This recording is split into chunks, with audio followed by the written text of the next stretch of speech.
2:15. I'd like to call the Public Safety Committee to order, please, if everybody could take their seat.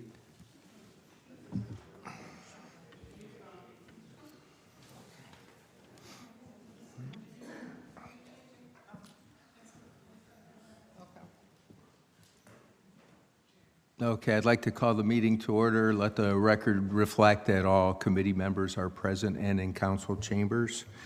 We have two pieces that come before us today, but before that, could I get a motion to accept our previous minutes, please? Motion to accept. Is there a second? Second. All in favor? Aye. Any opposed? Okay. Our first piece is a resolution acknowledging Akron Police Detective Larry Rodeback for his heroism displayed in saving a life and declaring an emergency. Before I open this up to the rest of the committee and council, Detective Rodeback was working an extra job when he became aware of a 23-month-old that was not breathing, and the father was there and immediately started to do CPR, notified the EMS system by contacting 911, and EMS arrived. But in the meantime, started doing CPR. Normally, in this type of circumstance, you know, the normal person, I don't feel, would be prepared for this. But this is what our safety forces do every day because they don't know what they're going to encounter.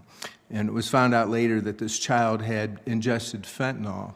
And really, Detective Rodeback could have been exposed to that, which could have been a whole nother issue. But he continued with the CPR until EMS arrived, and it was a positive result with the child being saved. Are there any comments from the committee? Anybody else? Councilman Lombardo. Yeah, thank you. I mean, really, what more do you say? I mean, they do this every day, and not, you know, many people recognize this. And, you know, it was just a couple weeks ago with the other two officers saving the life of a man that was going to jump on the bridge. So just really appreciate, you know, Detective Rodeback's, you know, act of heroism. So thank you. Thanks, Councilman. Any other council persons in chambers have any comments? If not, could I get a motion for suspension of rules with a favorable report? I'll make that motion to suspend the rules with a favorable report. Is there a second? Second. All in favor? Aye. Any opposed? Okay, thank you.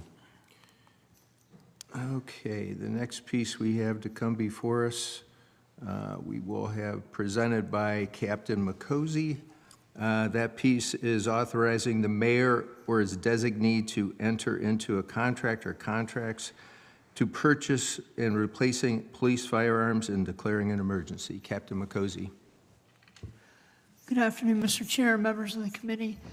This is part of our normal replacement program for police gear. Generally, everything has a shelf life. In this case, our firearms are coming to end of service life, and it's important to make sure that this equipment is kept up to date and is replaced.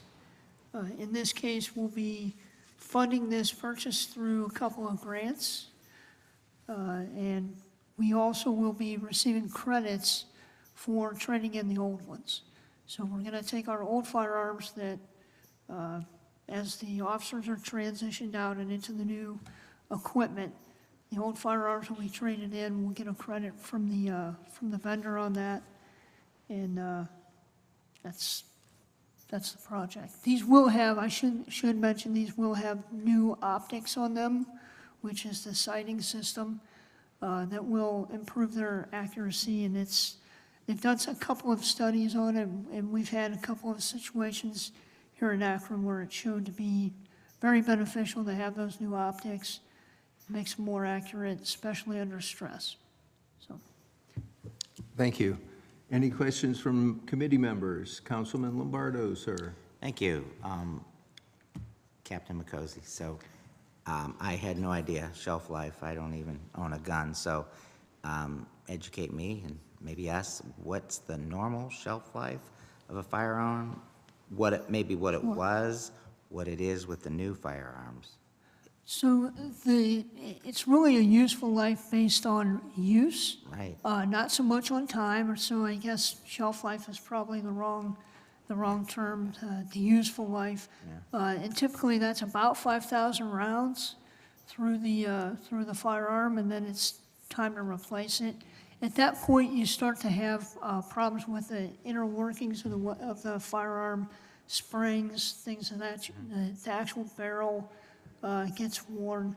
And so what we would be required to do is take them out of service, refit them, have our armorers work on them. It takes a couple hours for them to take them apart, replace all the parts, and then, of course, we would have to buy the parts too. So while that would be possible, it's really not beneficial to us in this kind of a situation. Yeah, and just to be clear, I mean, 5,000 rounds, because that includes practice, right? Absolutely, Yeah. absolutely. So we do take pride in the fact that we do train our folks pretty well. We don't get to the range and into some of the other training we would like to, as much as we would like to, but we do pay very close attention to this. This is a critical skill, and we can't have errors. So we do our range time, and that's where this comes from. Right. Thank you. Thanks, Councilman. Councilwoman, would you like to comment as well? My question was answered. Oh, okay. Are there any other questions by committee members? Any other questions by council members? Captain McCosy, what's your pleasure, sir? We would ask for suspension on this so we can get started. We have to order them, and it takes several months for them to arrive. Okay, could I get a motion for suspension of the rules? I'll make that motion to suspend the rules with a favorable report. Second. All in favor? Aye. Any opposed? Okay, thank you. Thanks so much. That concludes public safety.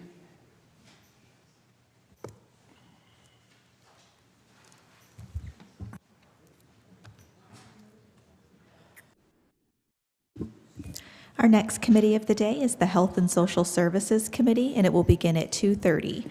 Those committee members are Amobian, Davis, Somerville, Boyes, and Garrett.